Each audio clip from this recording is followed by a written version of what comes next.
그래서 식사는 저는 단순하게 하세요 라고 꼭 말씀을 드리는 겁니다.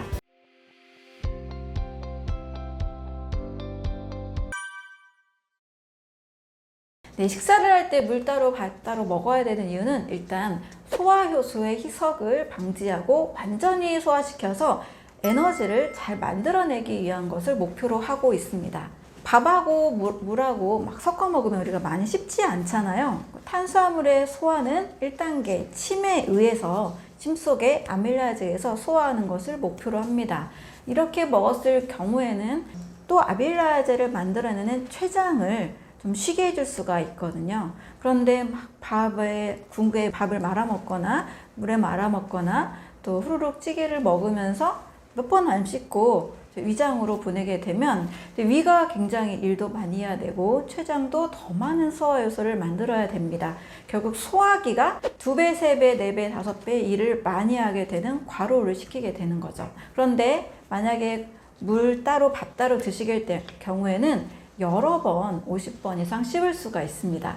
그러면 쌀밥은 탄수화물 같은 것은 침에 의해서 완전히 소화가 되고 침에 의해서 위장으로 넘어간 뒤에는 이 성분이 독소를 별로 만들어내지 않고 소화 찌꺼기를 많이 만들어내지 않고 영양소가 온전히 잘 흡수가 될 수 있습니다. 이것은 제가 직접 단식 후 보식을 하면서 굉장히 큰 경험을 하게 됐는데요. 평생 막 50번 씹기, 100번 씹기 우리가 별로 잘 안 하게 되잖아요. 그런데 잡곡밥을 나물과 함께 먹을 때 100번 가까이 씹어서 입에서 죽이 다 되게 해서 먹는 그런 보식을 해본 적이 있습니다.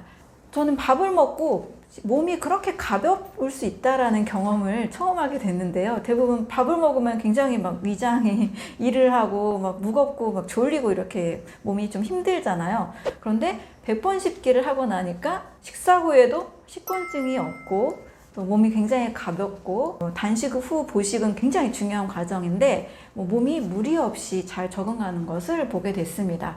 그래서 그런 귀중한 경험들이 얼마나 완전 소화가 중요한지를 깨닫게 됐는데요.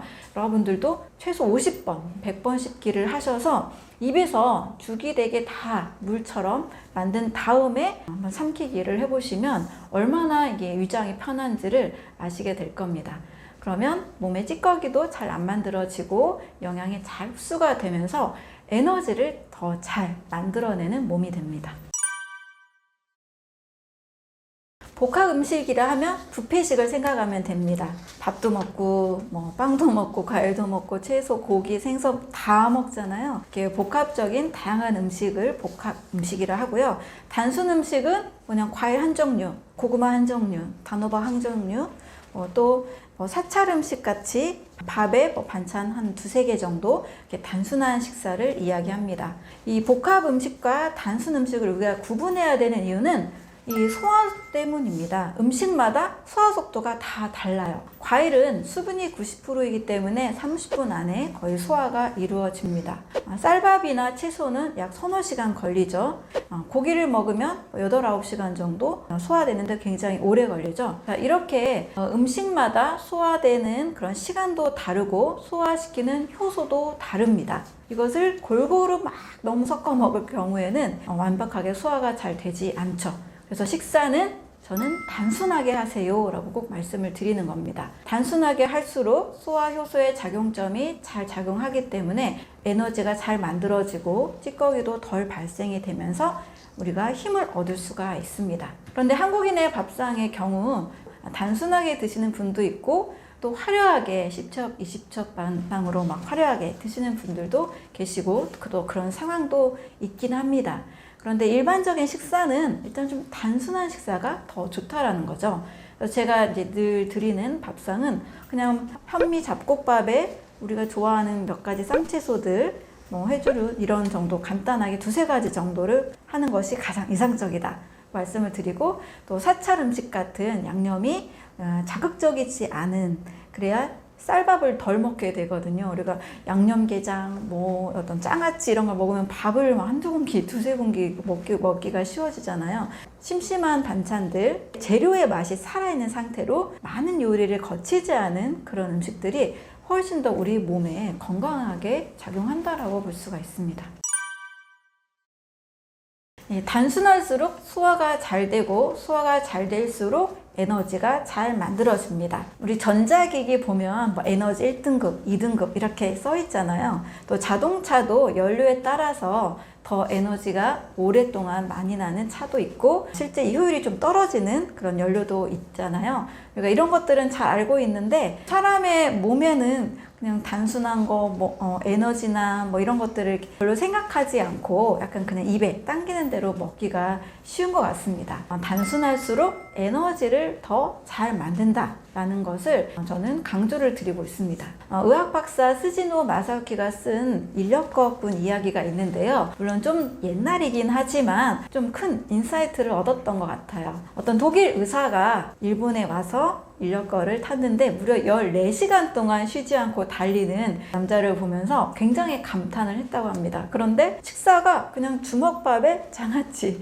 매우 그냥 단순하게 또 너무 영양가 없는 것처럼 보이는 식사를 했던 거죠. 이 독일 의사가 그 모습이 너무 안타까워서 너무 수고했기 때문에 고기를 먹였는데요. 오히려 고기를 먹은 후에 더 피곤하다면서 그 고기를 거절한 그런 이야기도 있습니다. 좀 옛날이고 뭐 단순한 이야기지만 이 이야기를 통해서 알 수 있는 것은 단순하게 먹어서 완전히 소화시켜야만 에너지가 만들어진다는 거죠. 저에게 이제 상담을 받으시는 분들이 잘 먹어야 이 힘이 날 텐데 도대체 소화가 안 된다. 어떻게 먹어야 되냐? 이제 이런 분들이 계세요. 근데 대부분 이제 이야기를 들어보면 소화가 안 되게 드시거든요.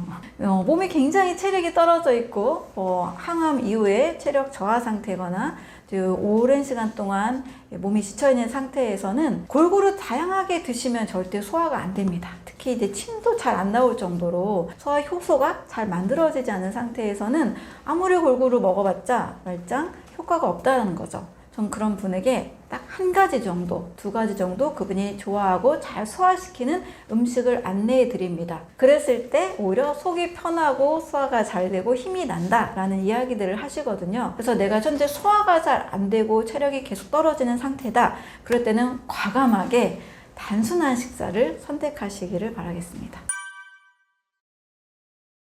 여러분들이 만약에 뷔페 같은 그런 화려한 식사를 하고 나서 소화가 안 되는 경험들을 좀 해보셨을 거예요. 많은 음식을 골고루 잘 먹었는데 오히려 우리 몸은 힘이 듭니다. 소화라는 과정이 매우 힘겹게 진행되기 때문인 거죠. 골고루 잘 먹어라라는 이 말을 우리가 많이 하는데요. 오히려 너무 지나치게 골고루 다양한 음식을 먹게 되면 다양한 독소가 발생이 됩니다. 그 이유는 우리 몸의 신진대사, 특히 소화 과정을 잘 이해하시면 알 수가 있습니다. 탄수화물의 소화효소는 아밀라제라는 소화효소에 의해서 이루어집니다. 그런데 단백질은 프로테아제, 그리고 지방은 리파제입니다. 그런데 이 탄단지를 모두 동시에 소화시키는 소화효소는 없다라는 거죠. 또 각각의 소화효소는 작용점, pH 상태가 다 달라서 완벽하게 소화가 되기 위해서는 하나의 소화효소가 잘 작용할 수 있게 도와주는 것이 좋습니다. 그런데 막 밥도 먹고 고기도 먹고 생선도 먹고 과일, 채소, 다양한 음식을 먹고 나면 일단 소화효소가 제대로 잘 작용하지 못하기 때문에 몸에서 가스가 차고 또 방귀나 트름이 나오는 그런 소화불량을 겪게 되는 거죠. 소화불량 상태는 독소가 증가하는 상태라고 볼 수 있습니다. 탄수화물이 소화불량이 되면 발효가 일어나고 단백질은 부패가 되고 지방은 산패가 됩니다. 우리 몸 밖에서 일어나는 그런 부패 현상은 우리가 굉장히 경계하잖아요. 고기나 음식물들을 주방에 두고 일주일씩 놔두는 분은 아무도 안 계실 거예요. 썩어버리니까. 그런데 몸속에서 일어나는 이러한 부패, 변질 현상은 다양한 음식을 동시에 먹었을 때 일어나게 된다는 거죠. 단백질 같은 경우는 특히 그 부패가 심한 것을 고기를 많이 드셨을 때 경험해 보셨을 거예요. 단백질의 대사산물은 암모니아, 요산요소, 인돌, 스카톨 이런 성분들이 막 나와서 독한 방귀가 나오기도 하고 또 소화가 막 힘들고 배가 아프고 다음날 막 변도, 악취가 나는 경험도 해보셨을 텐데요. 이런 것들이 우리 몸에서 다 독소로 작용을 하게 됩니다. 그래서 과식하게 되면 노화 가속화가 일어난다. 소식하면 장수한다, 건강하고 장수한다 이렇게 말하는 이유가 소화가 그만큼 매우 중요한 거고, 과하게 음식을 먹어서 과식을 하게 되면 소화 불량 찌꺼기들이 몸의 독소로 작용하기 때문인 거죠. 이 독소들을 우리 몸이 계속 해결하기 위해서 과다한 활성산소나 과다한 그런 찌꺼기들을 제거하느라고 간이나 신장이 굉장히 많이 일을 하게 되고 지치게 되는 거죠. 그래서 음식을 정말 완벽하게 잘 소화시키는 것이 우리가 건강하게 살 수 있는, 몸을 건강하게 만드는 가장 첫 번째 중요한 단계라고 할 수가 있습니다. 미국에서 나온 개념인데요. 1800년대에 이제 약과 수술요법의 어떤 단일화된 치료에 지친 이제 학자들 사이에서 자연위생학이라고 해서 자연 유래의 치료들을 접목하기 시작을 했습니다. 사실 이 학문이 많은 사람들에 의해서 굉장히 포괄적으로 연구가 된 분야가 아니다 보니까 저도 허비 다이아몬드라는 저자가 쓴 다이어트 불변의 법칙을 통해서 처음 알게 되었고, 그 이후로 이제 많이 조사를 하게 되었는데, 여기에서 이야기하고 있는 세 가지 몸의 원칙, 리듬이 있는데요. 그게 바로 배출주기, 섭취주기, 동화주기입니다. 우리가 살고 있는 이 세상이 자연, 만물, 또 우주가 이렇게 질서정연하게 움직이고 있잖아요. 아침에 해가 뜨고 저녁에 해가 지듯이 자연의 질서가 잘 지켜지고 있는데, 사람의 몸도 우리가 기계에서 만들어진 게 아니라 자연의 산물이잖아요. 사람의 몸도 자연의 질서, 이 세 가지 법칙에 맞출 때 가장 건강한 상태를 만들 수 있다라는 이야기를 하고 있습니다. 그 중에서 이제 배출의 주기는 사람들이 먹는 거에 집중하지 뭔가 이렇게 해독, 내보내는 거에는 덜 집중하잖아요. 근데 배출의 주기를 굉장히 중요하게 보고 있는데요. 새벽 4시부터 12시까지는 몸이 내보내는 시간이다 라고 합니다. 그래서 우리 아침에 일어나면 어디부터 가요? 화장실 가잖아요. 내보내는 거죠. 아침에는 또 입안도 텁텁하고 해서 별로 식욕이 많지 않습니다. 이게 원래 자연스러운 거예요. 근데 우리 아침밥은 꼭 먹어야 된다, 아침에 뇌 에너지가 필요하다, 임금님처럼 화려하게 먹어야 된다, 이런 이야기를 하는데, 이것은 사실 우리 몸의 리듬과는 맞지 않습니다. 아침에는 식욕이 없고 이제 잠에서 깨어난 이 소화기관이, 우리도 깨어나고 소화기관도 그때 깨어나잖아요. 이 소화기관이 이제 워밍업이 필요한 단계라고 할 수 있습니다. 그래서 내보내는 것에 적합한 식사, 수분 위주의 식사 가볍게 하는 것이 좋고요. 너무 입맛이 없어서 아무것도 먹기 싫다 하는 분들은 저는 그냥 안 드시는 것도 좋습니다 라고 이야기를 합니다. 이 공복 시간에 인체에서 일어나는 좋은 반응들이 있거든요. 그 다음에 이제 섭취 주기인데요. 낮 12시부터 저녁 8시까지. 바로 말 그대로 이때 먹어야 되는 시간입니다.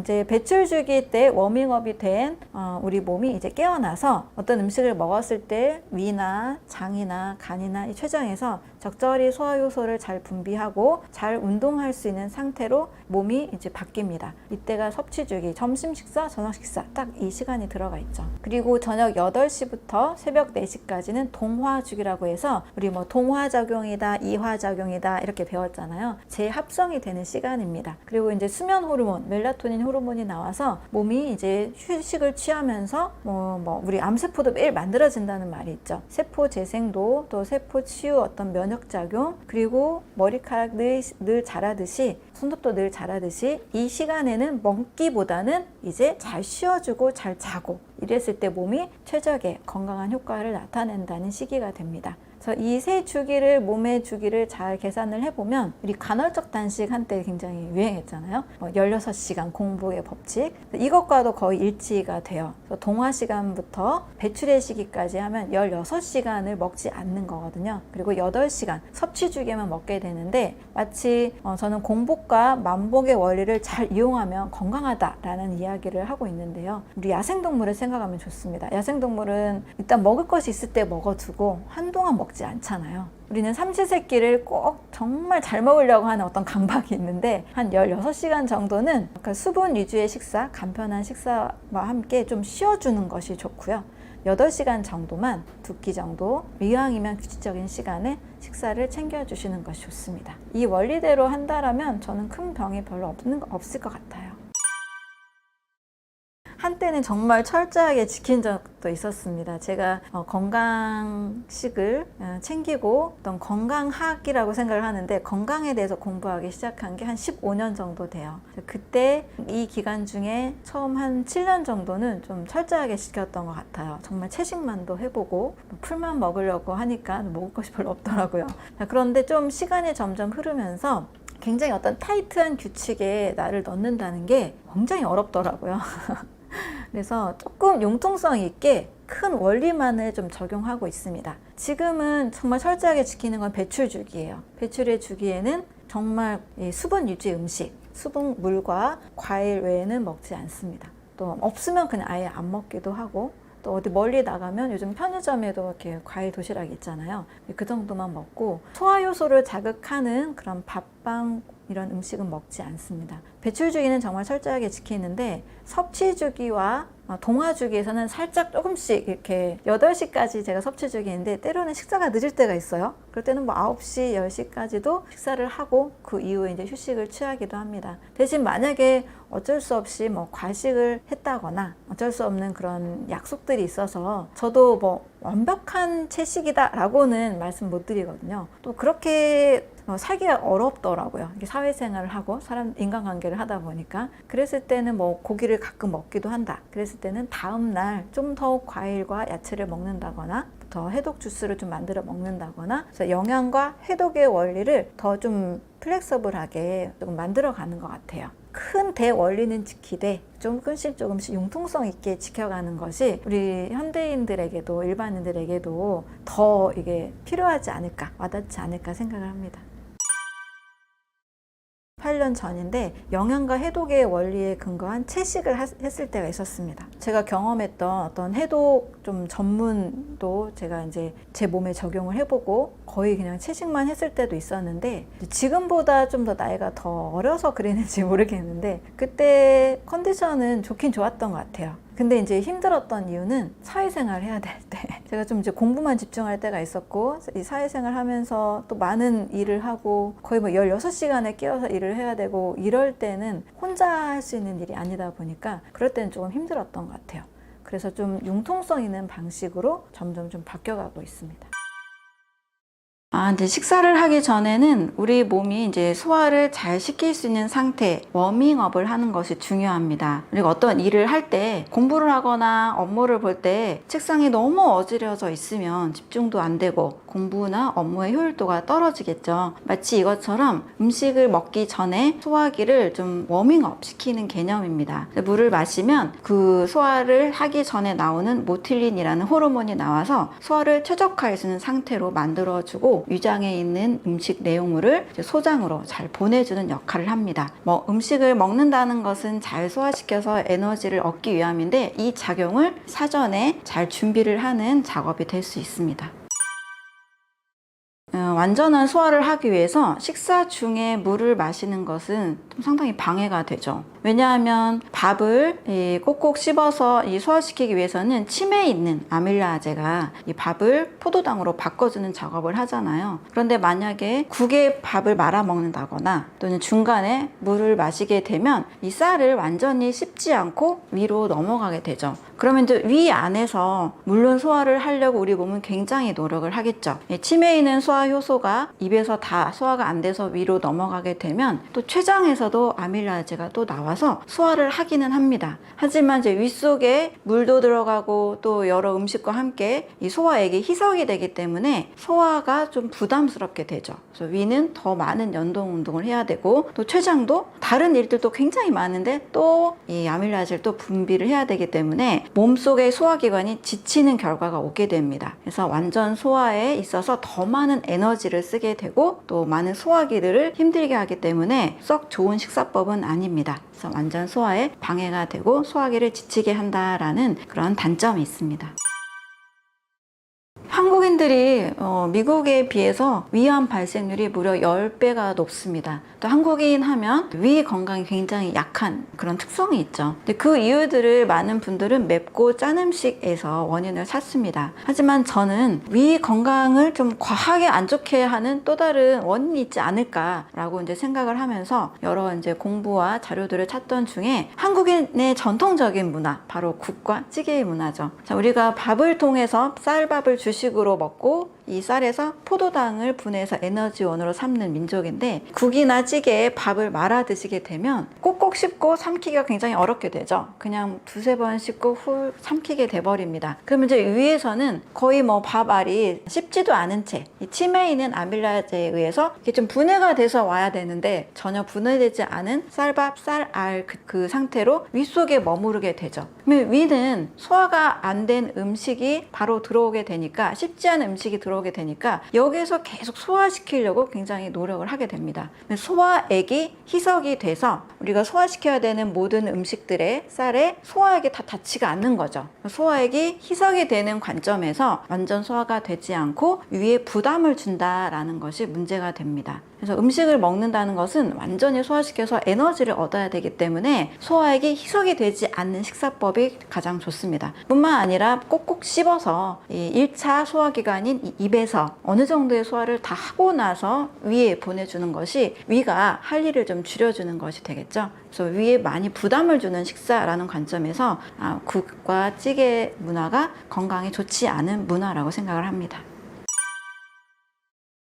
이제 대부분의 건강식을 하는 분들은 사실 국과 찌개를 배제하고 드십니다. 만약에 몸이 많이 안 좋은 상태에서는 국과 찌개는 안 드시는 것이 제일 좋습니다. 또 나트륨 섭취를 하기가 굉장히 쉬운 게 국과 찌개거든요. 한국인들이 무려 기준량의 한 4배 이상 나트륨을 섭취하게 된다고 하는 원인이 국과 찌개입니다. 그래서 몸이 약한 상태의 분들, 또 이제 암 환자이시거나 암을 경험한 분들은 일단 국과 찌개는 배제하시고 자연식을 하시는 것이 가장 좋습니다. 근데 일반 분들, 저도 포함이 되는데요, 국과 찌개를 저도 너무 좋아하는 사람이라 먹는 방법을 알려드리겠습니다. 먼저는 원리는 그거죠. 소화액이 희석이 안 되는 것. 쌀은 침에 의해서 완전히 씹어서 완전히 소화시켜서 위로 보내자. 이 두 가지 원리를 지키기 위해서 제가 생각을 많이 해보니까 먼저 국을 먹는 방법을 선택하면 됩니다. 자, 국이라는 건 대부분 건더기하고 수분으로 이루어져 있죠. 그래서 수분은 우리가 먹으면서 즉시 흡수가 됩니다. 다른 음식과 섞일 수 있는 시간이 없어져요. 그래서 먼저 국물을 먹고, 그 다음에 건더기를 먹고, 그 다음에 밥을 먹을 때는 꼭꼭 씹어서 먹는 습관을 하시면 국과 찌개를 아예 안 먹을 때보다는 만족도가 훨씬 커지겠죠. 뭐 일반적으로 막 말아서 먹을 때보다는 좀 만족도가 떨어지겠지만, 그래도 건강을 생각한다라면 국과 찌개를 먹으면서도 식사를 할 수 있는 좀 최선의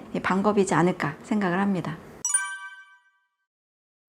가장 좋은 거는 50번 정도입니다. 사실 50번 씹기도 전에 입에서 죽이 되어서 아마 중간중간에 삼켜질 거예요. 근데 50번 정도를 씹는다라고 생각을 하고, 최소 30번은 씹으면, 그 정도 씹으면 이제 입에서 이제 침과 음식물이 잘 섞여서 소화 효소에 완전히 이제 버무려진 형태로, 물과 같은 형태로 이제 삼키게 될 때, 이때 이제 위에서는 아주 소화가 쉬워집니다. 이런 식사를 제가 이제 경험을 해보니까 저도 이제 몸이 소화기가 약한 체질로 좀 태어났죠. 그래서 위에 부담을 주면 굉장히 쉽게 이제 식곤증이 오게 되고 다음 업무를 하기가 굉장히 어려운데요. 꼭꼭 씹어서 30번에서 50번 이렇게 꼭꼭 씹어서 먹게 되면 굉장히 이 식후 식곤증도 없고 몸이 굉장히 가볍더라고요. 그래서 목표는 50번, 최소 30번을 추천을 드립니다. 네, 제가 이제 책에도 쓰고 또 제가 실천하려고 노력하는 방법 중에 하나가 마인드풀 이팅입니다. 마음 챙김 식사라고 하는데요. 이 마인드풀 이팅은 음식 자체를 음식 명상이라는 단어로도 좀 해석을 할 수가 있는데요. 음식 자체에 대해서 우리가 깊게 느끼면서, 오감으로 느끼면서 먹는 식사법입니다. 근데 보통 한 5번, 10번 씹고 삼키시는 분들의 이 식사법을 보면 식사 중에 뭐 TV를 본다거나 유튜브를 본다거나 뭐 음악을 듣는다거나 다른 것을 동시에 하면서 식사를 하시게 되죠. 그러니 우리의 신경은, 우리의 주의는 이 음식에 가 있지 않고 시선이 이제 다른 데 쏠려져 있습니다. 그러니 씹는 것도 귀찮고 빨리 먹어서 입에서 이제 만족을 느끼면서 빨리 포만감을, 배를 채우려고 하는 것에 더 집중이 가 있죠. 하지만 마인드풀 이팅은 음식 자체에 대한 이 집중이 가 있는 겁니다. 그러면 이제 음식을 먹을 때 다른 걸 전혀 동시에 하지 않아요. 책 보거나 영상을 보거나 이런 걸 하지 않고 이 음식에 대한 집중을 합니다. 만약에 쌀밥을 먹고 야채를 먹고 여러 반찬들을 먹는다 할 때 이 식사를 입으로만 하는 게 아니라 오감으로 하는 거죠. 우리 오감이라는 것은 눈으로 보고, 코로 냄새를 맡고, 손으로 만지고, 귀로 듣고, 입으로 느끼면서 이 오감을 다 사용해서 내가 식사를 해야 되겠다 라는 느낌을 합니다. 이걸 했을 때 저는 어떨 때는 되게 좀 울컥한 적도 있었는데, 이 쌀밥이 오기까지는 농부가 1년 동안 이 농사를 지어서 힘들게 수확을 해서 우리 밥상에 온 거잖아요. 또 자연의 음식들을 보면 최소 6개월, 길게는 1년 또는 3년에 걸쳐서라도 이 음식이 수확되기까지는 정말 농부의 노고들, 또 자연에 정말 만들어준 산물이라는 것을 느끼게 되는 순간 정말 이 음식 자체에 집중할 수 있는 것 같아요. 그래서 꼭꼭 씹는 힘도 더 길어지게 됩니다. 또 과일 하나를 먹을 때도 이 과일이 오기까지 진짜 많은 시간이 걸렸잖아요. 그러니까 공산품을 생각하면 과자나 인스턴트 식품들은 공장에서 이제 몇 분 만에, 몇 초 만에 뚝딱 만들어지는데, 자연의 산물은 정말 시간이 걸리지 않고는 절대 만들 수가 없는 엄청난 작품들이죠. 이런 것들을 생각하면서 이제 향도 느껴보고 또 이 과정도 느껴보고 여러 가지를 명상하면서 식사를 하게 되면 씹는 횟수를 훨씬 더 늘릴 수가 있습니다. 그래서 꼭 마인드풀 이팅을 추천을 드리고요. 실제 미국에서 마인드풀 이팅을 했을 때 이 식사법의 습관만 바꾸는 것만으로도 무려 80% 이상 다이어트 효과를 경험하는 일들이 있습니다. 그래서 마인드풀 이팅을 꼭 추천을 드립니다.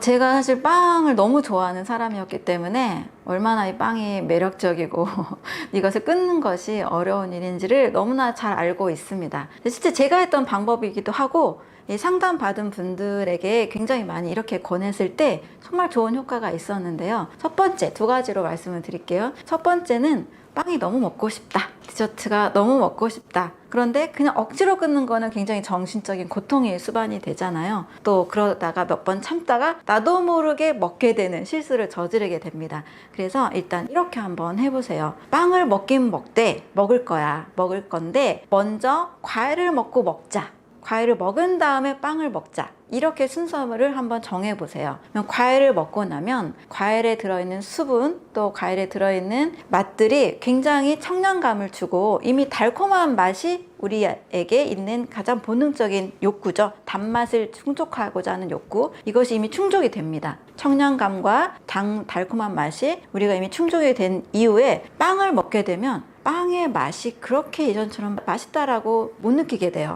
또 왠지 약간 그 기름이 산화된 찝찝한 그런 산패된 느낌도 들게 되고 예전보다는 덜 맛있게 됩니다. 또 만약에 그대로 그냥 맛있다고 해도 이전에 과일을 드시고 과일의 식이섬유와 수분이 채워졌기 때문에 빵이 주는 유해함이 줄어듭니다. 혈당을 올린다거나 살이 찐다거나 하는 것들 좀 줄어들게 되고 양도 줄어들게 됩니다. 자, 이렇게 여러 번 하다 보면 또 굳이 왜 빵을 먹어야 되지? 빵이 맛이 없다라는 시점이 오게 돼요. 이렇게 빵 중독증을 해결하신 분들이 많이 있습니다. 다른 디저트나 다른 과자류도 마찬가지예요. 먼저 과일을 먹고 먹자라고 한번 순서를 정해보세요. 그러면 양이 점점 줄어들고 맛이 없어지게 됩니다. 2번째 방법은 제 친한 지인이 하는 방법인데, 원래 습관이 식사를 1시간 동안 느리게 하는 습관을 가지고 있는 분이에요. 그래서 뭘 먹어도 1시간이 걸려요. 케이크를 먹어도 1시간, 밥을 먹어도 1시간. 우리 케이크를 먹을 때 보통 커피 이런 음료와 같이 먹게 되잖아요. 그래서 아주 천천히 먹는 겁니다. 천천히 먹는 습관을 가진 그 지인은 살이 전혀 안 찌더라고요. 저도 다이어트 기간에 유혹을 또 참기도 어려웠고 또 습관을 한번 했을 때 어떤 변화가 있는지 테스트를 해봤는데 정말 체중의 변화나 그런 게 전혀 없더라고요. 그래서 먹긴 먹되 1시간 동안 아주 천천히 먹는 습관, 그러면 이 습관은 굉장히 몸에 크게 바로 즉각적으로 해를 주지 않고 몸에서 다 해독을 해낼 수 있습니다. 단 늘 과일이나 야채를 많이 먹는 습관을 가진 분들이 이 습관을 했을 때 좀 더 큰 도움을 받을 수가 있는 거죠. 과식의 원인을 자연의 질서에서 한번 찾아볼게요. 원숭이에게 실제 이런 실험을 했다고 합니다. 보통 원숭이가 100g 정도의 찐 감자를 주면 그냥 그 하나 먹고 만족을 했는데 찐 감자에 버터와 꿀을 발라주니까 원숭이가 식욕이 폭발을 해서 무려 4배 감자를 먹었다고 합니다. 보통 음식에 꿀과 버터, 당분이나 지방이 섞이게 되면 우리가 느낄 수 있는 이 맛이 더 폭발을 하게 돼서 훨씬 많이 먹게 되거든요. 그래서 부족한 식사라는 것은 자연의 성분이 부족한 식사를 말합니다. 과식은 저는 효소 결핍이다 라고 보거든요. 왜 과식을 하게 될까? 가공식품이나 아까 같이 양념이 묻어져 있는 자연 음식이라 할지라도 양념이 많이 돼 있는 음식을 먹게 되면 우리는 계속 더 먹게 돼요. 더 먹게 되고 그 양념 때문에 또 이 식욕이 더 증가하게 됩니다. 하지만 자연 그대로를 먹으면 과식이 절대 안 돼요. 그냥 찐 감자만 먹는 것, 찐 고구마만 먹는 것, 또는 과일만 먹는 것. 과일로 과식해서 체했다라는 사람을 저는 아직 못 만나봤거든요. 그래서 이 과일이나 또 그냥 자연 그대로의 음식을 먹게 되면 이 안에는 효소가 충분히 들어 있습니다. 사람이 식사를 하는 이유는 그것을 통해서 에너지도 얻고 이 에너지로 인해서 수많은 효소들을 만들어내서 이렇게 생명 반응을 하기 위함이거든요. 인체는 학자에 따라 다르지만 12,000개의 효소를 가지고 있고 이 효소 반응 때문에 이렇게 눈도 깜빡이고 심장도 뛰고 있고 우리가 이렇게 살아 움직이는 생명 반응을 할 수 있습니다. 그런데 가공식품을 먹는다거나 이렇게 양념이나 요리가 지나치게 많이 된 음식에는 효소가 다 파괴돼 있어요. 효소는 42도가 넘어가면 파괴가 됩니다. 가공식품은 애초에 효소가 없습니다. 그래서 이런 효소가 없는 음식을 먹게 되면 과식을 하기가 쉬워지게 되고 또 몸에 건강에 해로운 많은 결과를 만들게 되는 거죠. 그래서 효소 부족의 결과가 과식이다. 부족한 것은 효소가 결핍된 식사, 자연으로부터 멀어진 식사가 되겠습니다. 포만감이 오지 않는 거죠. 효소가 부족한 식사를 하게 되면 인체가 만들고자 하는 것은 결국은 효소라고도 할 수 있는데요. 이 효소가 충분한 음식을 먹게 되면 우리 몸이 본능적으로 충분히 효소가 들어왔구나 라고 해서 멈추게 되는데 가공식품만 먹거나 다 요리가 다 된 음식만 먹으면 계속 효소가 안 채워지는 거죠. 인체는 효소를 얻으려고 하기 때문에 그래서 효소가 안 채워진 음식을 먹으니까 더 많이 먹어 라는 채워지지 않은 것에 대한 보상 반응이 계속 오게 되는 거죠. 그래서 과식을 하기가 쉬워지게 됩니다. 식전에 과일을 먹게 되면 우리 몸이 엄청난 유익이 있는데요. 일단 한국인의 이 식사라고 한다면 대부분 흰 쌀밥과 또 국과 찌개, 또 다양한 양념이 많은 반찬들을 먹게 되죠. 이렇게 먹고 나면 꼭 식후에 식곤증이 오는 분들이 굉장히 많이 있습니다. 그리고 좀 짜게 먹었다 싶은 날에는 잘 붓기도 하고 또 물을 많이 마시기도 하죠. 다이어트 할 때는 또 이런 음식을 또 억지로 또 끊으려고 애써서 노력을 하게 되는데요. 이러한 한국인의 영양이 부족한 밥상을 식전 과일로 해결할 수가 있습니다. 식전에 과일을 하나 먹게 되면 과일 속에 들어있는 다양한 식이섬유와 다양한 비타민, 미네랄, 효소와 식물 영양소, 또 수분까지 미리 먹기 때문에 우리 몸에 부족할 수 있는 한국인의 밥상을 통해서 부족할 수 있는 영양소가 공급이 됩니다. 그리고 미리 먹었기 때문에 또 과일은 대부분 90% 이상이 수분이 있잖아요. 이 수분이 충분히 공급이 돼서 식사 중에 먹는 음식의 양이 한 3분의 2에서 절반가량으로 줄어들게 됩니다. 한국인의 밥상이 우리가 익숙해서 한국인의 우리 밥상을 저도 좋아하긴 하지만 사실 맵고 짜고 자극적인 그런 양념이 가득한 음식을 먹기 때문에 그냥 싱싱한 음식만 먹기가 좀 어렵습니다. 그래서 식전에 과일을 통해서 다양한 영양소를 보충할 수 있고 또 식사의 양을 줄일 수 있는 큰 장점이 있습니다. 다이어트를 한다거나 당뇨, 고혈압으로 건강의 문제를 개선하고 싶은 분들에게는 굉장히 추천하고 싶은 방법입니다. 식후에 과일을 드시게 되면 식사 중에 드셨던 많은 음식들과 과일의 성분이 섞이게 되면서 발효를 일으킵니다. 우리 식사할 때 밥도 드시고 김치도 드시고 나물도 드시고 뭐 고기류, 생선류 여러 음식을 드시잖아요. 그럼 이미 우리 위 속에는 다양한 음식들이 복합적으로 있습니다. 이거를 열심히 이제 소화를 하고 있는 중에 또 과일을 드시게 되면 과일에 들어있는 당분이 또 섞이게 되고 과일에 들어있는 식이섬유가 또 섞이게 됩니다. 특히 이제 과일에 있는 당분과 이미 들어있던 위 속에 있는 나물이나 김치, 식이섬유가 만나게 되면 소화가 되는 것이 아니라 발효가 일어납니다. 우리가 밖에서 만들어진 발효 음식을 먹는 것은 도움이 되는데요. 내 몸속에서 발효가 일어나는 것은 좋은 것이 아닙니다. 가스가 차고 소화가 안 되고 있다는 뜻입니다. 따라서 식후에 먹는 과일은 발효를 일으키므로 이 가스나 이런 것들이 내 몸에서는 또 알코올로 변하는 느낌으로 인식을 하기 때문에 간 수치가 올라가기도 합니다. 그래서 때로는 나는 술을 전혀 안 먹는데도 간 수치가 높아요 하시는 분들의 식습관을 여쭤보면 식후에 꼬박꼬박 과일을 드시는 분들이 계시더라고요. 그래서 식후에 과일은 소화를 방해하므로 발효를 일으키므로 좋지 않다라고 할 수 있습니다. 염증을 줄여주는 밥상으로는 첫 번째로 독소가 많이 나오지 않는 밥상, 또 소화하기 쉬운 밥상이겠죠. 두 번째로는 면역 세포들에게 좋은 영양을 공급해주는 밥상입니다.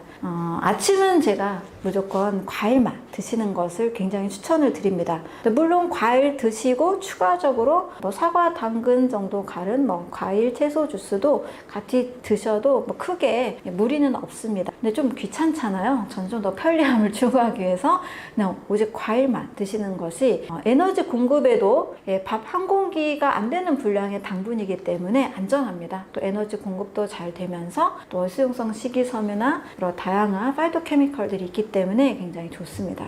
그 다음에 이제 점심 저녁을 드실 때는 하루에 드셔야 되는 쌀, 밥의 분량을 좀 줄이는 겁니다. 왜냐면 역시 쌀도 그 안에 들어있는 영양소가 비타민, 미네랄들 별로 없죠. 그냥 거의 100% 포도당인데요. 분해가 되면 이 당분의 섭취가 올라갈수록 염증은 늘어납니다.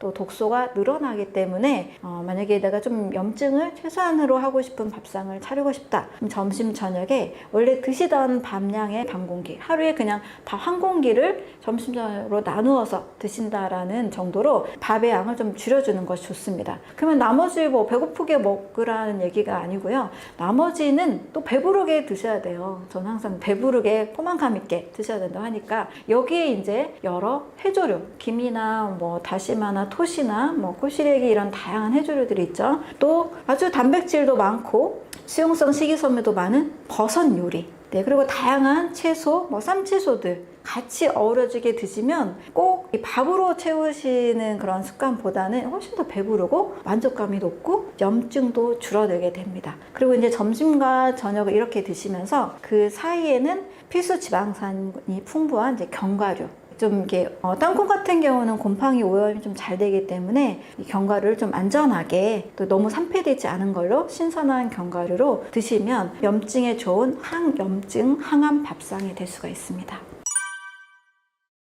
염증을 만드는 밥상은 역시 독소가 많이 만들어지는 밥상이겠죠. 고기나 우유나 동물성 단백질을 과하게 섭취할 때, 그리고 첨가물이 많이 들어있는 마트에서 산 보존 유통을 많이 거칠 수 있는 그런 가공된 음식들, 이런 것도 역시 염증을 많이 만들어내고, 또 한국인들은 또 초과가 되기 쉬운 게 항상 당분이죠.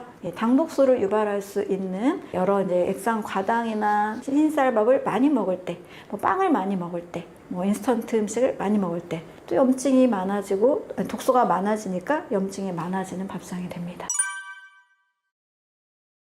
요즘 소화가 안 돼요 하시는 분들도 저에게 많이 찾아오시는데요. 소화가 안 되는 첫 번째는 소화가 안 되는 음식을 먹었기 때문입니다. 예를 들면 위산이 굉장히 적은 분이 계세요. 산분비가 적은 상태에서는 적은 위산으로도 완벽히 소화시킬 수 있는 음식을 드시면 큰 문제가 되지 않습니다. 그런데 고기를 너무 좋아하시는 그런 이제 식습관을 가지고 계실 수가 있겠죠. 위산이 많아야만 이 고기가 단백질이 잘 소화가 되는데 위산이 적은데 고기를 많이 먹어요. 당연히 소화가 안 되는 겁니다.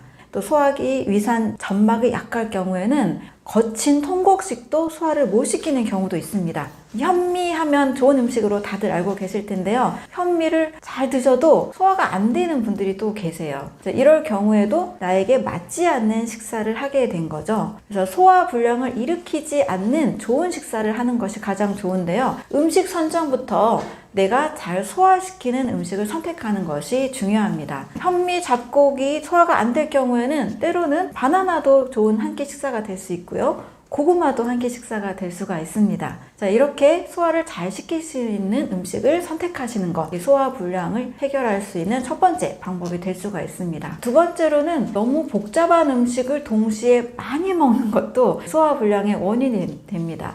고기를 많이 드시고 밥도 많이 드시고 식후에 또 디저트로 과일도 많이 드신다면 아마 속이 굉장히 불편할 수 있을 거예요. 이럴 경우에 막 가스도 차고 방귀도 나오고 이렇게 불편함을 호소하는데요. 동시에 다양한 음식을 많이 먹는 것, 이것도 소화 불량의 원인이 될 수 있습니다. 그래서 한 번에 드실 때는 단순한 식사를 해라 라고 말씀을 드립니다. 오늘 만약에 회식이 있거나 약속이 있어서 고기를 꼭 먹어야 된다, 그러면 이제 채소와 고기 정도로 좀 단순하게 꼭꼭 씹어서 드시는 것을 추천을 드립니다. 이후에 뭐 된장찌개, 또 뭐 냉면, 계속 또 단백질 많이 드시고 탄수화물도 많이 드시면 몸속에서는 이게 다 부패되고 발효되고 변질이 일어납니다. 소화 불량 해결하는 방법으로는 단순한 식사를 하는 것, 이 두 가지 방법을 추천을 드립니다. 제가 많이 만난 분들은 당뇨 환자들이 좀 많으셨습니다. 특히 이제 50대 이후, 50대, 60대, 또 70대 정도의 당뇨를 앓고 계신 분들이 상당히 많이 오셨는데요. 우리 한국인이라면 당연히 이렇게 생각하기가 쉬워서 충분히 이해는 됩니다. 우리는 삼시세끼 쌀밥이 가장 좋은 식사로 알고 계십니다. 그런데 50대, 60대 이후에는요, 일단은 우리 몸의 소화 기능이 좀 떨어집니다. 소화효소의 분비도 줄어들고 성장 호르몬도 젊을 때보다 20% 정도밖에 나오지 않아요. 그러면 신진대사 자체가 20, 30대와 달라졌기 때문에 소화효소를 만드는 힘도 몸 전체 혈액순환을 한다거나 이런 것들도 조금씩은 그 기능이 떨어져 있죠. 자, 그러면 삼시세끼 쌀밥을 먹을 경우에는 어떤 일이 일어날까? 자, 쌀이라는 것은 분해가 되면 100% 포도당이 됩니다. 자, 이 포도당은 우리 몸에서 췌장이라는 장기에 인슐린이 있어야만 세포 속으로, 몸속으로 전달이 됩니다. 자, 그런데 삼시세끼 늘 쌀밥을 먹는다면, 그것도 한 공기씩 많이 드신다면 췌장이 평생 이 포도당을 운반하기 위해서 인슐린을 늘 만들어내야 되는 거예요. 거기에다가 만약에 고기도 잘 드시고 또 지방이 많은 음식도 많이 드셨다면 췌장이라는 장기가 과부하가 일어납니다. 췌장은 인슐린과 글루카곤이라는 혈당을 조절하는 호르몬을 분비하기도 하지만 탄수화물, 단백질, 지방 음식을 소화시키는 소화효소를 만드는 장기이기도 합니다. 그러니 삼시세끼 쌀밥, 또 중간에 간식, 저녁에는 회식으로 또 고기 드셨다, 그러면 췌장이라는 장기는 굉장히 지칠 수밖에 없습니다. 그래서 사람의 이 몸과 췌장의 비율을 보면 동물에 비해서 훨씬 더 그 비대해진 것을 볼 수가 있습니다. 특히 우리나라 분들이라면 좀 50대가 넘어서면 좀 췌장을 좀 쉬게 해줄 수 있는 식사를 하시는 것이 좋습니다. 50대 이후에 당뇨를 많이 경험을 하시는 이유는 삼시세끼 쌀밥도 드시면서 또 간식으로 빵이나 과자나 디저트, 떡이나 이런 것들, 또 자주 또 면을 좋아하시는 분들도 계시죠. 자, 이럴 경우에는 당연히 인슐린 문제가 올 수밖에 없습니다. 그래서 상담 오시는 분들의 경우는 대부분 많은 분들이 이제 당뇨를 앓고 계신 분들이었고 쌀밥이 당연히 건강식으로 알고 계셨다는 겁니다. 자, 그래서 우리는 당분을 이용하는 에너지원으로 이용하는 것은 맞는데요. 쌀밥만 당분을 제공하는 것이 아니고 복합 탄수화물의 다양한 형태라면 꼭 한 번씩은 바꾸시는 것을 추천을 드려봅니다. 복합 탄수화물이라면 현미, 잡곡뿐만이 아니고 통곡식뿐만이 아니고 과일류, 채소류, 버섯류, 구황작물이라고 하고 있는 고구마나 감자 이런 음식도 다 복합 탄수화물이 될 수 있습니다. 특히 과일류 같은 경우에는 포도당보다 과당이나 자당이 바로 인슐린의 기능 없이도 우리 몸에서 에너지원으로 사용할 수 있기 때문에 당뇨가 있으신 분들이 하루 한 끼 정도는 안정적인 혈당을 유지하는 저당도 과일 식사를 하시는 것을 추천을 드립니다. 제가 제안하는 식사의 목표는 첫 번째는 반드시 혈당 안정이고요. 또 세포에 충분한 영양을 공급하는 식사입니다. 그리고 염증을 만들어내지 않는 식사가 가장 중요한 식사라고 봅니다. 식사를 한다는 것은 물론 배를 채우기 위해서 본능적으로 우리는 먹게 돼요. 배를 채우라는 어떤 뇌의 명령을 받고 식사를 하지만 사실은 배를 채우는 게 목적이 아니고 우리 세포에 영양을 공급하기 위한 것이 진짜 목표겠죠. 자, 이렇게 세포에 좋은 영양을 공급하기 위해서는 정말 양질의 좋은 식사를 해야 됩니다. 그런데 요즘 많은 잘못된 식사법으로 인해서 혈당 문제와 염증 문제가 심각한 상황이 됐습니다. 자, 질병을 예방하는 두 가지 핵심은 혈당 안정과 염증을 일으키지 않는 식사라고 봅니다. 그래서 세포에 충분한 50종 이상의 영양소를 공급하면서 동시에 혈당 스파이크를 일으키지 않고 그리고 염증을 만들지 않는 양질의 좋은 성분이 들어있는 식사, 잘 소화시키는 식사, 이것을 저는 좋은 식사라고 말씀을 드리고 있습니다.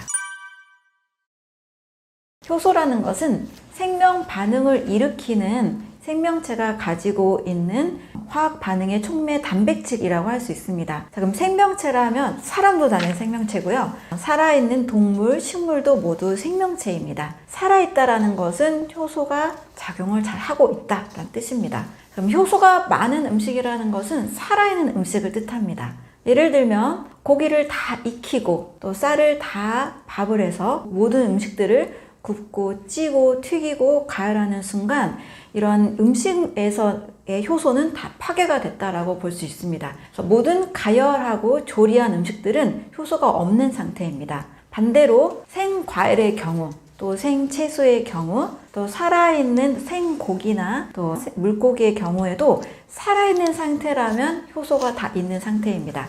효소는 42도를 기준으로 그 이상이 되면 활성이 다 깨지게 되고요. 그 안으로는 효소 활성이 있는 상태입니다. 따라서 식사를 하실 때는 살아있는 음식을 최소 30% 정도는 먹어야만 우리가 효소가 충분히 공급될 수가 있습니다. 미국의 어떤 동물원의 경우에도요, 동물들이 사료와 다 이 가열, 가공된 것과 또 다 익힌 음식만 줬을 때 질병이 일어나고 또 동물이 수명이 짧아지고 대가 이어지지 않는 그런 사고가 일어났었는데요. 동물에게, 육식동물에게, 사자에게는 생고기와 생간을 주고 유인원들, 원숭이, 고릴라, 침팬지 이 동물들에게는 아주 좋은 살아있는 형태의 과일을 줬을 때 사료를 줬을 때보다 훨씬 더 건강해져서 건강이 회복되고 또 질병에 걸리지 않는 모습으로 바뀌게 됐다라는 사례가 있습니다. 그래서 살아있는 우리가 생명체이잖아요. 사람이기 때문에 살아있는 음식, 살아있는 형태, 생과일의 형태, 또 살아있는 채소의 형태 이런 것들을 하루에 일정량을 꼭 먹어주시는 것이 필요합니다. 그래서 효소가 많이 들어있는 음식은 살아있는 형태라고 볼 수 있는데요.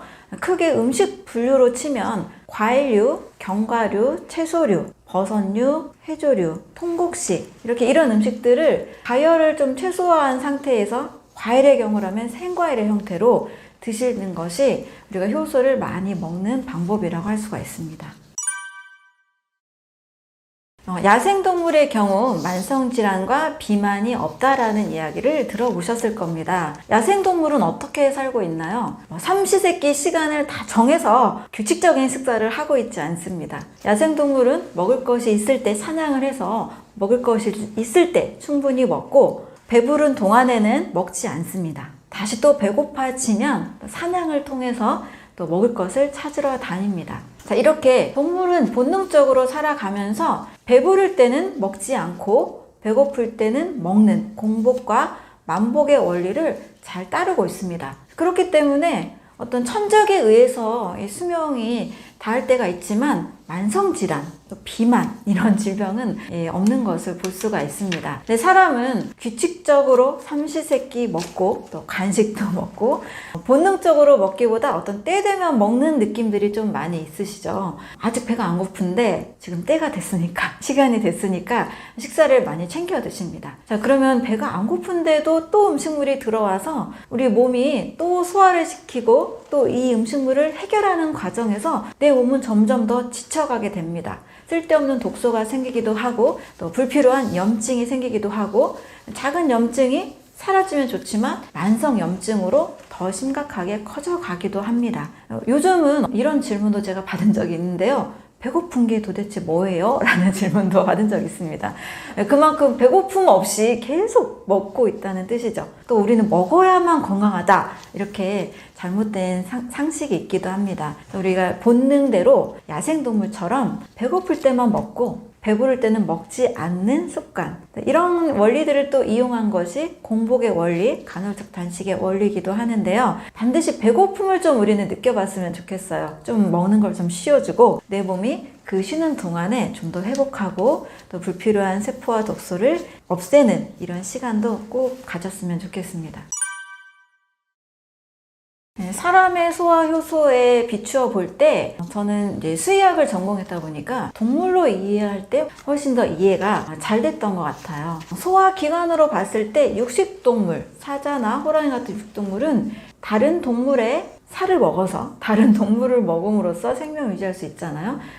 단백질 위주의, 동물성 단백질 위주의 식사를 하기에 적합한 구조로 되어 있습니다. 예를 들면 위산이 굉장히 강하고 단백질을 잘 녹입니다. 그리고 단백질은 대사 과정 중에 생기는 노폐물이 상당히 유독하기 때문에 몸에 머무르는 시간이 짧습니다. 장의 길이가 굉장히 짧습니다. 육식동물은 체간의 길이에 비해서 장의 길이가 약 1.5배에서 2배에 불과합니다. 두 번째로는 잡식동물이 있는데요. 동물성 단백질을 먹으면서도 일부 채소류, 과일류도 또 먹는 동물을 뜻합니다. 육식동물에 비해서는 위산 분비가 좀 적고 또 장의 길이도 체간에 비해서 3배에서 4배에 해당합니다. 그 다음으로 초식동물이 있는데요. 초식동물은 위산의 이 산성도가 굉장히 약하죠. 그리고 풀을 소화시키는 과정은 48시간에서 72시간 정도 굉장히 긴 시간을 요하기 때문에 되새김질을 많이 하죠. 또 위도 4개나 됩니다. 특히 장의 길이는 체간에 비해서 무려 20배가 됩니다. 그래서 초식동물은 육식동물과 잡식동물에 비해서 장의 길이가 굉장히 긴 특징이 있습니다. 자, 그러면 사람은 과연 육식인지 잡식인지 그 다음에 초식인지 이 셋 중에서 고르라고 하면 어떤 것에 가까울까요? 아마 많은 분들은 우리가 정말 다양하게 먹고 있기 때문에 잡식동물이라고 많이 이야기들을 합니다. 그런데 사람과 가장 비슷한 동물이 있어요. 유인원이라고 하죠. 비슷하기 때문에 바로 영장류인 원숭이, 고릴라, 침팬지 이런 동물들입니다. 자, 이 동물들은 치아의 구조며 위산의 정도며 장과 체간의 이 비율이 사람과 너무 일치합니다. 치아의 구조도 보면 육식동물의 도드라진 그런 송곳니가 상대적으로 덜 발달이 돼 있고 씹을 수 있는 기능을 하는 어떤 맷돌 같은 어금니도 발달이 되어 있습니다. 그리고 장의 길이를 보면 체간에 비해서 6배 정도가 됩니다. 자, 이 유인원들의 주식이 뭐죠?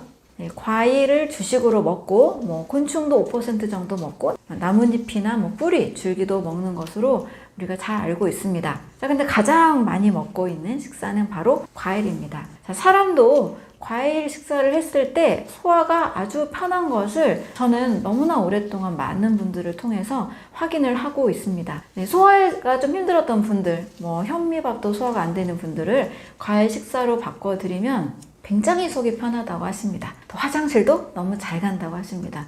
힘이 더 난다고도 이야기하십니다. 자, 그러면 사람에게 적합한 음식이라고 우리가 생각을 해봐도 되겠죠. 그래서 사람이 가장 잘 소화시키는 음식은 과일류의 식사가 될 수 있고요. 과일과 비슷하게 열매라고 같이 분류를 하는데요. 견과류도 같이 소화가 잘 되는 음식입니다. 그 다음에는 채소나 통곡식이나 버섯류나 해조류 이런 식사들도 일정 부분 같이 잘 요리해서 드시면 소화가 잘 되는 음식입니다. 생채소가 무조건 좋다라는 주장도 저는 약간 조심할 필요가 있는데요. 채소를 지나치게 먹을 경우 아마 소화가 안 되고 가스가 차고 배가 아픈 경험들을 해보신 분들이 계실 거예요. 채소는 지나치게 많이 드시는 것보다 내가 소화할 수 있는 만큼 50g, 100g 150g 이 정도 소화할 수 있는 만큼 드시는 것이 좋고, 또 소화가 잘 안 되는 분들, 위기능이 떨어지신 분들은 생으로 드실 경우엔 또 힘이 들기도 합니다. 익힌 채소로 드셔도 괜찮습니다. 사람이 먹을 수 있는 음식으로는 과일류, 견과류, 채소류, 해조류, 버섯류, 통곡식류가 있고요. 고기류는 육식주의자라고 하시는 분들도 계시는데요. 고기류는 5에서 10% 정도로 줄여서 드신다라면 소화 기능에 큰 문제는 발생하지 않습니다. 과일 식사를 할 때 어떤 분들의 경우에는 무염식이 되기 때문에 소금은 어떻게 해야 되느냐, 이런 질문을 하시는 분들도 계십니다. 제가 최근에 상담을 했던 한 분의 경우에는 하루 2끼 이상 과일식을 하시고 그 다음 채소 정도만 드셔서 원하시던 이 몸무게에 가까워진 분이 계십니다. 그런데 이분의 경우에는 또 신장에 작은 혹이 있다고 해서 식사를 굉장히 무염식으로 하신 분입니다. 병원에서 신장에 문제가 생기면 소금 섭취를 조심하세요 라고 해서 제안을 많이 하시잖아요. 자, 그런데 아주 좀 특이한 이 상황이 발생했습니다. 이분의 경우에는 이제 부신 기능도 문제가 생겨서 부신 결절 때문에 이제 부신을 절반을 제거를 하셨는데, 중금속 모발 검사를 해보니까 나트륨이 너무 부족하게 나온 거예요. 제가 많은 분들을 이 중금속 모발 검사를 해봤는데, 한국인의 경우에는 나트륨 섭취가 지나치거나 또는 적정 범위 안에 있는 분들이 대부분입니다. 근데 이분의 경우에는 너무 지나치게 과일, 채소만 드셔서 국물 요리를 하나도 안 드시고 아예 거의 무염식, 저염식을 하셔서 나트륨이 부족하게 나왔습니다. 자, 그런데 나트륨은 세포 기능에서 굉장히 중요한 성분입니다. 너무나 핵심적인 이 세포 기능에 있어서 나트륨과 칼륨의 이 비율이 있는데요. 적정한 나트륨 칼륨 비율이 지나치게 높다거나 지나치게 낮을 경우에는 세포가 산소와 영양소를 잘 공급받을 수가 없습니다. 자, 가장 기본적인 신진대사 핵심 미네랄로는 나트륨과 칼륨 비율이 됩니다. 무염식을 할 경우에는요, 나트륨 섭취가 너무 제한이 되기 때문에 세포 기능에 문제가 생깁니다. DNA도 문제가 생길 수 있고요. 여러 신호를 전달하는 세포막 기능에도 문제가 생길 수 있고요. 산소 영양소가 잘 공급이 안 됩니다. 저는 절대 무염식을 하면 안 된다 라고 꼭 말씀을 드리고, 일상생활에서 지나치게 짜게 먹는 습관이나 국물 요리를 하루에 막 삼시세끼 항상 국을 드신다거나 이럴 경우에는 나트륨 섭취가 과해질 수 있습니다. 이렇게 지나치게 섭취하는 것을 제외하고는 일반 식사에서 한 끼는 과일식, 2끼나 한 끼는 한식을 보통 하시게 될 텐데요. 적당한 간을 한 식사를 반드시 하도록 추천을 드립니다. 만약에 몸에 어떤 해독을 위해서 삼시세끼 과일과 채소만 먹겠다 하시는 분들이 계신다라면 반드시 소금도 어느 정도는 추가로 드셔야 됩니다. 무염식을 할 경우에는 세포 기능 문제와 위산의 원료가 되는 HCl, 소디움 클로라이드, NaCl에서 나오기 때문에 소금 섭취를 해야만 위산이 또 만들어집니다. 위산 분비에도 문제가 생길 수 있기 때문에 절대 저염식이나 무염식은 저는 추천하지 않습니다. 하지만 지나치게 짜게 먹는 것 조심하시고요. 일상 식사에서 적절한 간을 꼭 해서 드시는 것을 추천을 드립니다. 과일과 채소에도 어느 정도의 나트륨이 함량이 있기는 한데요. 과일과 채소 안에 들어있는 이것만으로는 나트륨의 함량은 좀 현대인에게는 부족한 것 같아요. 그래서 일반적으로 좀 추가적으로 주경을 좀 더 찍어서 드신다든지 어느 정도의 나트륨의 섭취는 필요하다라고 저는 생각을 합니다. 만약에 과일과 채소로만 식사를 하시는 분들의 경우에는 추가적으로 죽염을 조금씩 찍어 드신다거나 이런 노력은 필요할 수 있습니다. 그렇지만 늘 국이나 찌개를 많이 드시는 분들의 경우에는 세계보건기구 기준 대비 4배 이상 한국인의 나트륨 섭취가 과하다라는 통계가 있습니다. 이럴 경우에까지 죽염을 추가적으로 드신다거나 더 챙겨 드실 필요는 없습니다. 오히려 좀 국찌개를 드시는 분들의 경우에는 국물을 최대한 싱겁게 드시고 또 반찬들을 통해서도 소금 섭취를 하시니까요. 일부러 지나치게 소금 섭취는 하시지 않는 것을 추천을 드립니다. 네, 독일의 의사 막스 거스는 본인의 편두통을 치료하기 위해서 매일 먹는 식사에 문제가 있다는 것을 알게 되었는데요. 네, 독일에서 지나치게 소금에 절인 염장류 고기들, 소시지 같은 이런 것도 좀 많이 먹어서 몸속에 이 나트륨, 칼륨의 불균형으로 인한 몸에 이상으로 보았습니다. 그래서 소시지를 끊고 빵을 끊고 사과와 또 다양한 채소 위주의 음식을 먹었을 때 본인의 편두통이 해결이 되는 것을 봤습니다.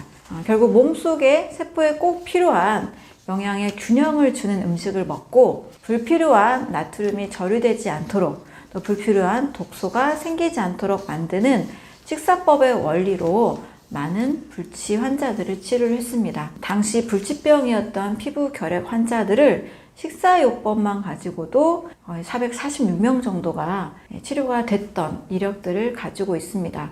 이후에도 또 뉴욕으로 거처를 옮겨서 말기 암 환자들을 치료를 했었는데요. 상당히 많은 암 환자들이 개선이 되고 경험들을 막스 거슨의 책에 담기도 했습니다. 우리가 먹어야 되는 음식의 가장 중요한 기본 영양 상태, 또 세포에 꼭 필요한 비타민과 미네랄, 전해질 상태, 이런 것들을 좀 더 챙겼을 때 몸속에서 일어나고 있는 여러 암세포나 불치병들을 해결을 할 수 있었다라는 거죠. 식사법만으로도 몸이 나아질 수 있다라는 굉장히 신선한 관점을 제공을 했고요. 또 많은 사람들이 음식에 대한 중요성을 갖게 되는 치료법이기도 합니다. 한국에서도 대한제암거슴의학회라고 해서 독일에서 발견했던 이 치료법을 좀 더 한국인에게 맞게 응용을 해서 많은 사람들에게 치료를 하고 있기도 합니다. 현대인들, 도시 문명이 발달하면서 식품업이 함께 발달하기 시작했는데요. 지나친 가공식품의 섭취가 가장 큰 문제점이 될 수 있습니다. 이 지나친 가공식품에는 사실상 성분으로는 우리가 영양으로 느끼는 것들이 들어가 있기는 해요. 탄수화물, 단백질, 지방, 비타민, 미네랄, 음식 뒷면에도 보면 다 표기가 돼 있잖아요. 칼로리 표기도 돼 있고. 자, 이 성분들은 우리가 생명에 필요로 하는 영양으로 이해하기 쉬운데요. 지나친 영양주의에 빠질 수가 있습니다. 가공식품이 만들어질 때는 성분과 성분들을 섞다 보니 이걸 음식으로 만들어내기 위해서 다양한 첨가물이 들어갑니다. 무려 샌드위치나 삼각김밥에도 편의점에서 제공하는 것을 먹을 때 30종에서 50종의 첨가물이 들어있다고 알려져 있는데요. 이런 식으로 가공식품을 좀 무분별하게 먹다 보니 한국인들이 평균적으로 1년에 약 25kg의 첨가물을 먹게 되고 1년이면 80년을 예를 들어 살았다고 했을 때 약 1톤이 넘는 그런 첨가물을 먹기도 합니다. 이런 첨가물들은 다 화학 성분입니다. 우리 몸에 자연적으로 필요한 성분이 아니죠. 장기적으로 쌓이고 몸에서 여러 질서, 효소 시스템들을 다 차단할 수 있습니다. 세포의 호흡을 방해하고 세포의 돌연변이, 미토콘드리아 손상 같은 여러 기능 장애를 유발할 수가 있습니다. 식품업이 너무 발달하면서 사실 질병도 많이 늘어났다고 해도 과언이 아닌 거죠. 현대인들에게 가장 심각한 문제점은 가공식품의 큰 문제점이, 현대인들의 식사에는 가공식품을 지나치게 많이 섭취한다라는 문제점이 있습니다. 또 하나 더 말씀을 드리면 대부분 가열 조리식에 너무나 익숙해져 있습니다.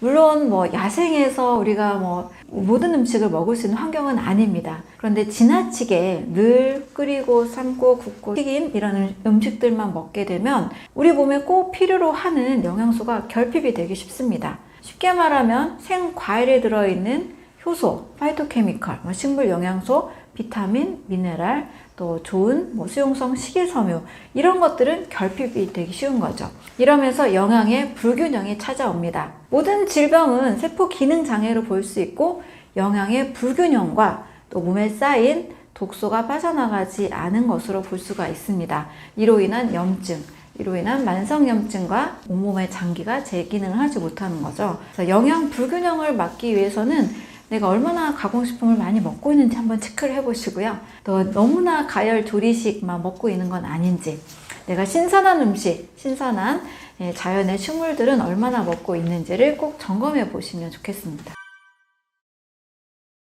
항상성이라는 것은 체온과 체중과 혈당, 전해질이 우리 몸에 늘 일정하게 유지되는 상태를 말합니다. 우리 몸은 추우면 막 체열을 발생해서라도 체온을 적정하게 만들려고 하잖아요. 또 체중도 세트 포인트라고 해서 일정한 체중을 유지하려는 몸에 적정 체중이 있습니다. 그래서 살을 빼는 것이 더 쉽지 않은 거죠. 혈당과 전해질도 마찬가지입니다. 이것은 항상성을 유지함으로써 정상적인 신진대사를 하려고 하는 거고요. 이 신진대사를 통해서 몸을 건강하게 만들려고 하는 겁니다.